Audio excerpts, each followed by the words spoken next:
करने के द्वारा भगवान का साक्षात्कार हो जाता है। भगवान सुखदेव जी ने आखिरी श्लोक में राजा परीक्षित से कहा था,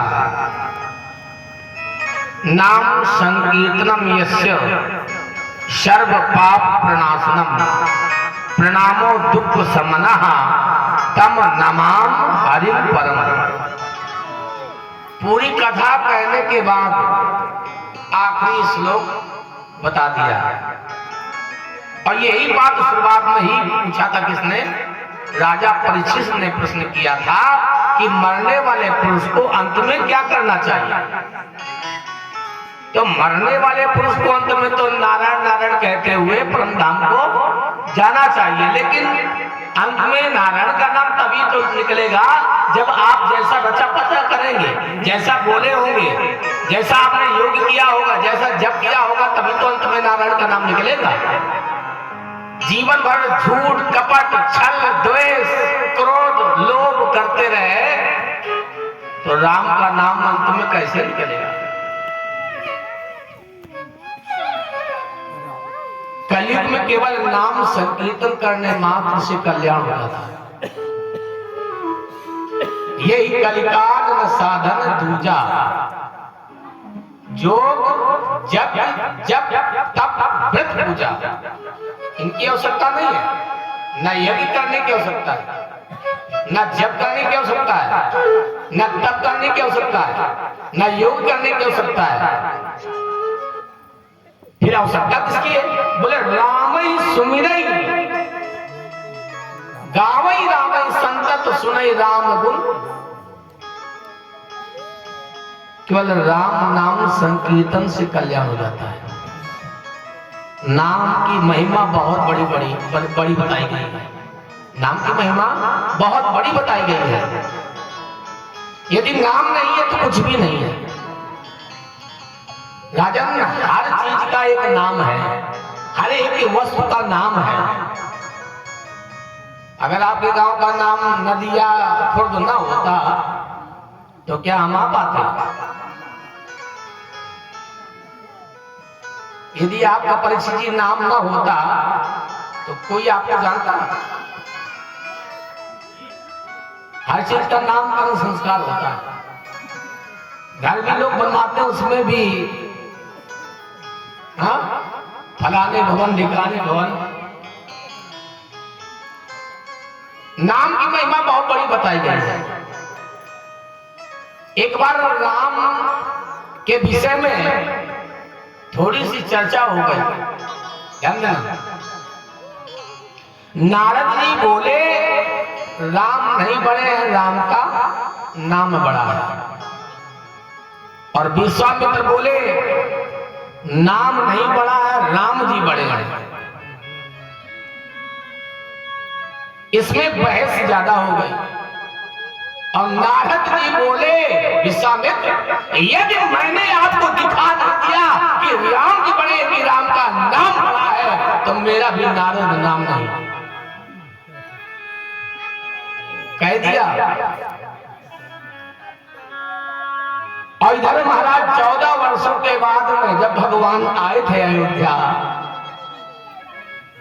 तो बड़ा स्वागत हुआ। जैसे 22 तारीख को भगवान श्री राम लला आए तो पूरे विश्व में केवल राम नाम की चर्चा हुई।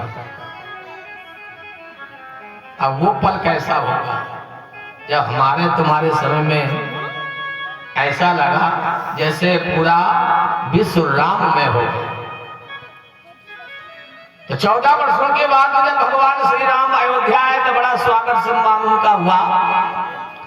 और इसके बाद में भगवान श्री राम जी की राज्याभिषेक की तैयारी होने लगी। ध्यान देना, मैया सीता जी ने 14 वर्षों तक श्रृंगार नहीं किया था। जब श्रृंगार कर रहे थे तो माता सीता अपने मांग में सिंदूर लगा रही थी। और थोड़ी देर में हनुमान जी महाराज आ गए। हनुमान जी ने पूछा, मैया आप ये पीला पीला क्या लगा रहे हो और इसके लगाने से क्या होता है? मैया सीता कहती हनुमान, इसके लगाने से स्वामी की आयु बढ़ती है, स्वामी प्रसन्न होते हैं, प्रभु प्रसन्न होते हैं। अब इतना कह करके माता सीता जी चली गई।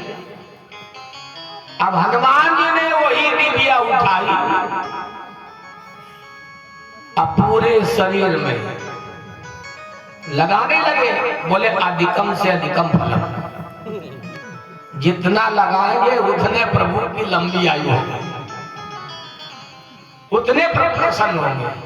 और हनुमान जी कैसे हो गए? लाल देह लालील से अरुधर लाल लंगूर, अब भद्र देह दानव दलन जय जय जय कपिसूर, पूरे लाल हो गए। जहां भगवान श्री राम जी बैठे थे ना, हनुमान जी पहुंच गए। भगवान श्री राम जी ने जैसे हनुमान जी को देखा तो हंसने लगे। हनुमान जी ने विचार किया, अभी कुल माता जी ने सटीक दवाई बताई कि देखते ही देखते प्रसन्न हो गए। भगवान श्री राम जी कहते हैं, हनुमान ये पूरे शरीर में क्या लगाए हो? हनुमान जी बोले, प्रभु आप हमें ये बताओ, आप हमसे प्रसन्न है कि नहीं? आप हमसे खुश है कि नहीं? अगर ना खुश हो, कोई कमी रह रही हो तो इशारा कर दो, अभी एक डिबिया जेब में डाले और लगा लेंगे। भगवान श्री राम जी कहते हैं, हनुमान हम सदैव तुमसे प्रसन्न रहते हैं। भक्त बड़े भगवंत थे, छोटे हैं भगवान, असीत बंद श्री राम गए, लांग गए हनुमान। भक्त तो श्रेष्ठ है, भक्त के बिना भगवान अधूरे हैं। राम सुसंतन के पिता, संत राम के पूत, और संत न होते धरा में, तो रहते राम निपूत। तो भक्त के बिना भगवान अधूरे हैं। भगवान श्री राम जी ने कहा, हनुमान मैं तुमको वरदान देता हूं कि कलयुग में जो भी तुम्हारे ऊपर बंधन लगाएगा, सिंदूर चढ़ाएगा, उसके सारे संकट दूर हो जाएंगे। ये स्वयं भगवान हनुमान जी को वरदान दिया। एक बात मुझे और याद आ गई। एक बार नारद जी गए भगवान के पास, और भगवान के पास गए तो भगवान से जाकर के कहा, प्रभु ये बताओ, मैं आपसे कुछ पूछना चाहता हूँ। भगवान विष्णु जी बोलते हैं, पूछो, क्या पूछना चाहते हैं? तो नारद जी बोले, प्रभु आप भक्तों की डायरी दिखाओ कि उस डायरी में कौन श्रेष्ठ है। तो भगवान विष्णु जी कहते हैं कि देखो वो डायरी रखी, अपना देख लो, जिसका नाम है वो अपना स्वयं देख लो कौन श्रेष्ठ है। नारद जी आए और आकर के जैसे उस डायरी को उठाया और जैसे डायरी को खोला तो उसमें सबसे आगे महाराज नारद जी का नाम लिखा था। अब नारद जी बड़े प्रसन्न कि मैं दुनिया में सबसे श्रेष्ठ। अब नारद जी को रहा नहीं गया। नारद जी आए और हनुमान जी से बोले, हम प्रथम नंबर पे हैं भक्त, मेरा डायरी में सबसे पहले नाम आया है। हनुमान जी बोले, तुमसे भूल हो गई हो, आप पुनः जाकर के प्रभु से जाकर के पूछो। तो नारद जी आए और आकर के कहा, प्रभु नाम तो हमारा पहले है और हनुमान जी का तो नाम है क्योंकि वो भी भक्त है। भगवान कहते हैं, हमारे पास में 2 डायरियां हैं, हमारे पास 2 डायरी है। बोले दूसरी डायरी? बोले उधर रखिए। दूसरी डायरी को उठाया, उसको खोला, देखा हनुमान जी का नाम लिखा था। तो नारद जी बोले प्रभु ये दो प्रकार के भक्त कैसे? बोले पहली गाड़ी वो है जो भक्त हमारा भजन करता है, ये पहली डायरी। और दूसरी डायरी वो है, वो भक्त है कि हम उनका भजन करते हैं, हम उनका भजन करते हैं। भजन भगवान क्यों करते हैं? क्यों? जो भगवान से कोई चाहना नहीं रखते, जो भगवान से कुछ नहीं मांगते, जो सदैव उनके चरणों में चढ़ते हैं और भगवान सदैव अपने भक्त की रक्षा करते हैं। तो मैं निवेदन कर रहा था कि भगवान का 14 वर्षों का वनवास होने के बाद जब भगवान का राज्याभिषेक होने वाला था तो सभी राजा वहां पर जा रहे थे। तो महाराज जी कहते हैं एक मणिन्द्र राजा भी जा रहा था। तो नारद जी मिले रास्ते में और मणिन्द्र राजा से कहा कि वहां पर तो जा रहे हो उस राज्याभिषेक में, तुम वहां पर जाकर के सबको प्रणाम करोगे, प्रभु को प्रणाम करोगे, संतों को प्रणाम करोगे, ब्राह्मणों को प्रणाम करोगे, वहां पर सबको प्रणाम कर लेना, लेकिन विश्वामित्र को प्रणाम नहीं करना, क्योंकि तुम एक राजा हो। अब वो बाबा जी तुम भी क्षत्रिय हो, भी क्षत्रिय। अब नारद जी ने समझा दिया। मणिन्द्र राजा आया, जैसे भगवान का राज्याभिषेक संपन्न हुआ तो जितने राजा थे वो संतों से आशीर्वाद प्राप्त कर रहे थे, सबसे आशीर्वाद ले रहे थे। और मणिन्द्र राजा जो था भगवान प्रभु से आशीर्वाद लिया और सब संतों से आशीर्वाद लिया। अब वशिष्ठ जी के तो चरणों में गिर गए। अब वशिष्ठ जी और विश्वामित्र में तो 36 का आंकड़ा रहता था। अब वही बगल में बैठे विश्वामित्र प्रणाम तक नहीं किया। विश्वामित्र को क्रोध आ गया। विश्वामित्र ने कहा राम, इस भरी सभा में इस राजा मणिन्द्र ने मेरा अपमान कर दिया। कल प्रातः काल इसका मस्तक हमारे चरणों में होना चाहिए। अब मणिन्द्र राजा ने विचार किया कि अच्छा फंस गए।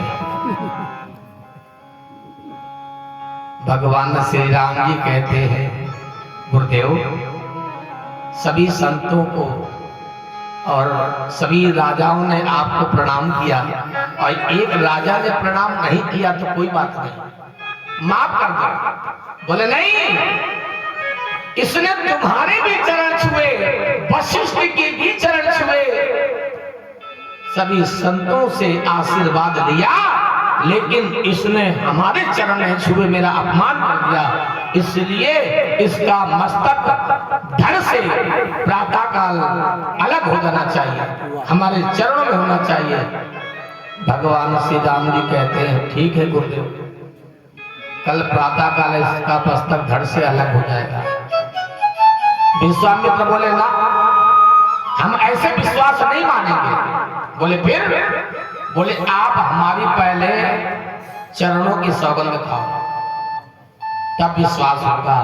तब भगवान श्री राम जी कहते हैं गुरुदेव, मैं आपकी चरणों की सौगंध खाता हूं, कल प्रातः काल इस मणिन्द्र का मस्तक धड़ से अलग हो जाएगा, आपके चरणों में होगा।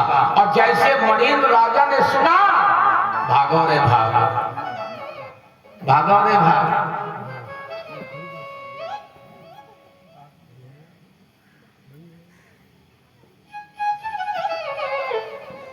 अब मणिन्द्र राजा नारद जी को ढूंढता घूम रहा है। अब नारद जी तो गायब हो गए। ढूंढते ढूंढते आखिरकार पहुंच गया। देखा कि नारद जी बैठे थे। मणिन्द्र राजा आया और आकर के बोला, महाराज आपने समझा दिया, हमारे समझ में आ गया। और भगवान श्री राम जी ने अपने गुरुदेव भगवान के चरणों की सौगंध खाई मुझे मारने की। कल प्रातः काल हमारा मस्तक धड़ से अलग हो जाएगा। नारद जी बोले चिंता मत करो, यदि आग हमने लगाई है तो हम ही बुझाएंगे। तुम एक काम करो, हम तुमको एक उपाय बता रहे हैं। बोले कैसा उपाय? बोले तुम जाओ हनुमान जी की मैया के पास और जा करके प्रणाम कर लेना, वो तुमको आशीर्वाद देंगी। अगर आशीर्वाद दें तो बता देना कि एक राजा ने सौगंध खाई मुझे मारने की, नाम नहीं खोलना, नहीं तो हमारे बस का कुछ नहीं रहेगा। हनुमान जी आए, हनुमान जी के मैया के पास में आए। मणिन्द्र राजा आया और आकर के मैया अंजनी के चरणों में गिर गया, और जैसे चरणों में गिरा तो मैया अंजनी ने आशीर्वाद दिया, चिरंजीवी भव, दीर्घ आयु भव। मणिन्द्र राजा ने कहा मैया आप आशीर्वाद दे रही हैं, कल प्रातः काल हमारा मस्तक धड़ से अलग हो जाएगा। मैया अंजनी ने कहा कि यदि मैंने आशीर्वाद दिया है लंबी आयु का, तो प्रातः काल तुम्हें कोई मार नहीं सकता है, तुम्हारी रक्षा हनुमान जी करेंगे। अंजनी मैया ने आवाज लगाई हनुमान, हनुमान, और जैसे हनुमान जी ने मैया जी की आवाज सुनी दौड़ते हुए चले आए और आकर के बोले माँ आपने मुझे क्यों याद किया? मैया अंजनी ने कहा हनुमान, इस मणिन्द्र राजा को किसी राजा ने मारने की सौगंध खाई है और मैंने इसको आशीर्वाद दे दिया है, कल इसका मस्तक धड़ से अलग हो जाएगा और मैंने इसको आशीर्वाद दिया है लंबी आयु का, इसलिए इसकी रक्षा तुमको करना है। तो हनुमान जी बोले ठीक है माँ, कल प्रातः काल से कोई मार नहीं सकता। मणिन्द्र राजा ने कहा हमें विश्वास नहीं है। बोले फिर विश्वास कैसे होगा? बोले पहले प्रमाण पत्र दो। बोले कैसा प्रमाण पत्र? बोले पहले अपने प्रभु श्री राम जी की चरणों की सौगंध खाओ मुझे बचा ले, तब हम समझेंगे कि हमारे प्राण बच जाएंगे। तब हनुमान जी ने प्रभु श्री राम जी की चरणों की सौगंध खाई, कहा मैं प्रभु श्री राम जी की चरणों की सौगंध खाता हूं, प्रातः काल तुम्हें कोई मार नहीं सकता। मणिन्द्र राजा ने कहा अब विश्वास हो गया कि अब हमें कोई छू नहीं सकता। और हनुमान जी ने मणिन्द्र राजा को पूंछ में लपेटा लगा लिया, पूंछ में बांध दिया। अब बांध करके आकाश में उड़ने लगे, आकाश में उड़ रहे हैं, भाग रहे हैं। मणिन्द्र राजा ने कहा दद्दा धीरे धीरे चलो, उसी राजा से बच सकते हैं। अब पूंछ की गांठी अगर खुल गई तो हड्डी तक को पता नहीं चलेगा। और हनुमान जी अयोध्या की ओर उड़ते चले आ रहे हैं। मणिन्द्र राजा ने कहा जहां हमारी सीताराम बोली धरी है वहीं पर चले जा रहे हैं।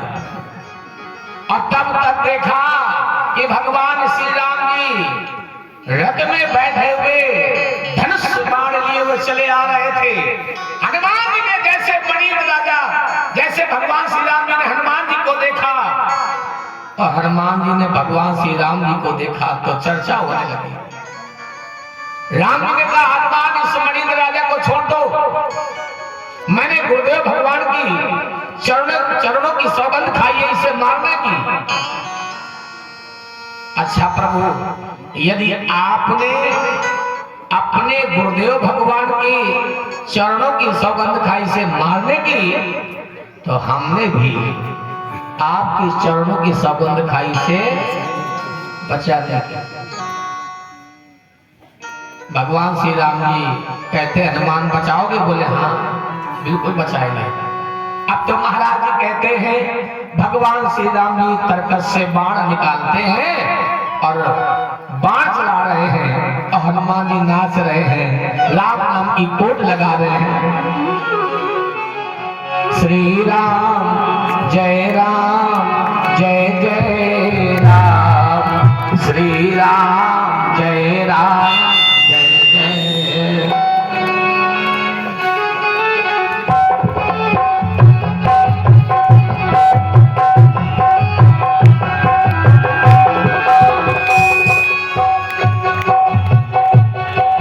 श्री राम जय जय राम,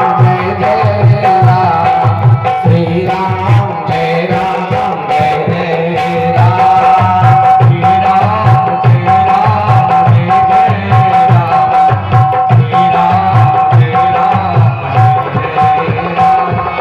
श्री राम जय राम, श्री राम जय जय राम, श्री राम जय जय राम,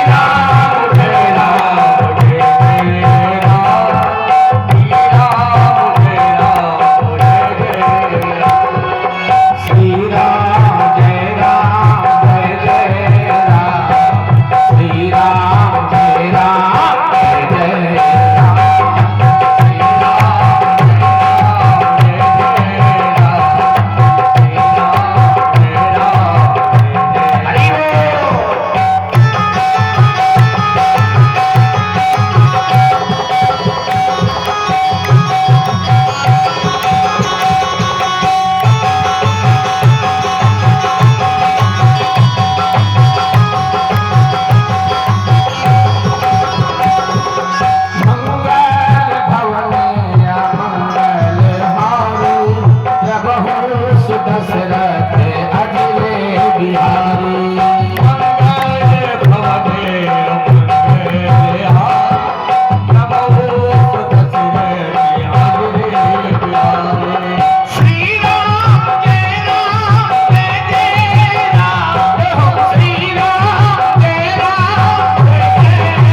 राम नाम की कोट लग गई, लेकिन भगवान श्री राम जी मणिन्द्र राजा को नहीं मार पाए। भगवान श्री राम जी ने तरकस से एक बाण निकाला और बाण को निकाल करके हाथ में ले करके दौड़ करके आए और आकर के हनुमान जी के छाती में बाण लगा दिया। धड़ाक से हनुमान जी गिर गए, राम राम राम कहते हुए गिर गए और भगवान श्री राम जी गए और जाकर के रथ में मूर्छित हो गए। सारथी ने जैसे देखा दौड़ करके गया, जाकर के लक्ष्मण को बताया, भैया लक्ष्मण भगवान श्री राम जी मूर्छित हो गए, हनुमान जी से युद्ध भगवान ने किया और राम जी मूर्छित हो गए। लक्ष्मण जी को क्रोध आ गया, अरे हनुमान जिस थाली में खाता उसी में छेद करता, इतनी बड़ी दुस्साहस जो हमारे प्रभु से तुमने युद्ध किया, आज मैं तुमको समाप्त कर दूंगा। लक्ष्मण जी जैसे वहां पर आए तो देखा कि हनुमान की छाती से खून के फव्वारे बह रहे थे और उनके मुख से राम राम निकल रहा था। लक्ष्मण का क्रोध ऐसे उड़ गया जैसे कपूर उड़ जाता है। और जैसे महाराज जी कहते हैं उस बाण को निकाला तो दवा प्रभु श्री राम जी को मिल गई। और इधर नारद जी विश्वामित्र में बात हो रही है। नारद जी कहते हैं देखा विश्वामित्र, मैंने कहा था कि राम नहीं बड़े हैं, राम का नाम बड़ा है। और अगर हमारी चले ना तो समुद्र में आग लगा दे, लेकिन चल नहीं पाती है। भगवान श्री राम जी ने हनुमान जी से कहा इस मूर्ख राजा के चक्कर में हमारा तुम्हारा युद्ध हो गया, इसको छोड़ो। और जैसे पूंछ की गांठ खोली, मणिन राजा ने पीछे मुड़ करके देखा नहीं कि राम जी कहाँ है और हनुमान जी कहाँ है। तो राम नाम की महिमा बहुत बड़ी है। कहां तक बताएं, एक राजा के पास में एक अनपढ़ व्यक्ति आया, पढ़ा लिखा नहीं था। बोले महाराज हम आपके यहां नौकरी करना चाहते हैं। अच्छा ठीक है करो नौकरी, लेकिन खर्चा क्या लोगे, दाम क्या लोगे? बोले महाराज हम पढ़े लिखे नहीं है, हमें पैसा ऐसा नहीं चाहिए, मुझे सिर्फ भोजन चाहिए, ध्यान देना।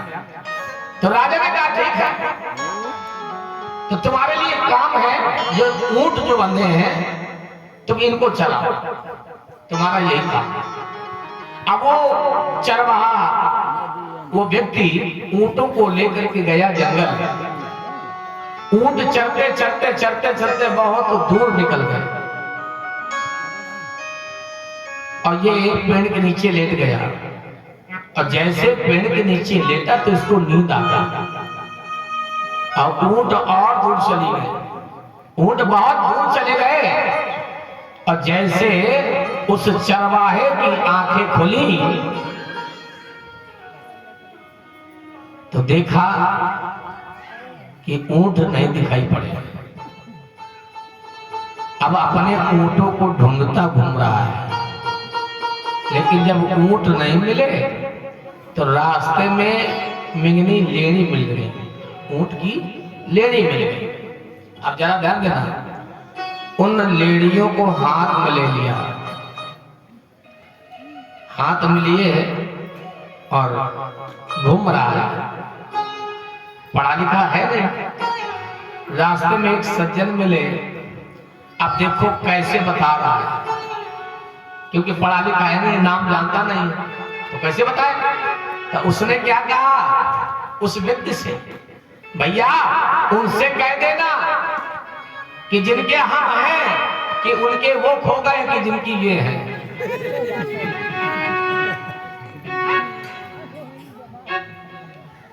कह रहा है उससे कह देना जिनके हम हैं कि जिनके वो खो गए इनकी। अगर नाम जानता होता तो लेडियों को दिखाने की आवश्यकता थी? हाँ परिचित, इनकी आवश्यकता नहीं है। कहने का तात्पर्य हर जगह नाम की ही प्रधानता है, और यदि नाम ना होता तो यहाँ पर आज सभी लोग ना बैठे होते। हर एक वस्तु का नाम है, कोई नाम बढ़ा देता है तो कोई नाम घटा देता है। राम नाम की महिमा बहुत बड़ी है, और यहाँ तक राधे श्याम में भी कहा गया है, पापी से बढ़कर जो पापी, जो हरि से लगन लगाएगा,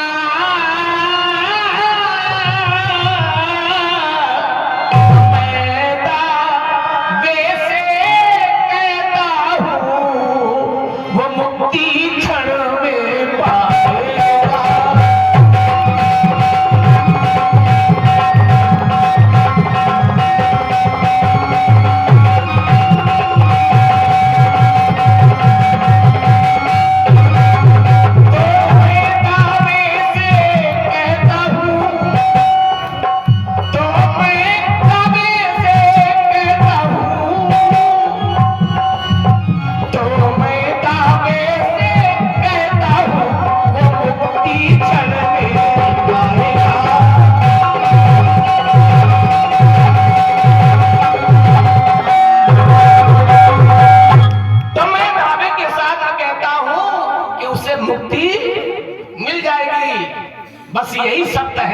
भगवान शिव कहते उमा कहूं मैं अनुभव अपना, सत्य हरि भजन जगत सब। कोई किसी का नहीं है, केवल साथ में जाता है तो कर्म जाता है, बाकी सब पड़ा रहता है। आप जैसा करेंगे, अच्छा करेंगे, वही साथ में जाएगा और कुछ साथ में जाने वाला। भागीरथी भवन पावनी गंगा जी के तट पर श्री अभिमन्युनंदन राजा परीक्षित को आज खष्टम दिवस की परम पावनी श्रीमद् भागवत महापुराण की कथा का रस स्वादन करा रहा है।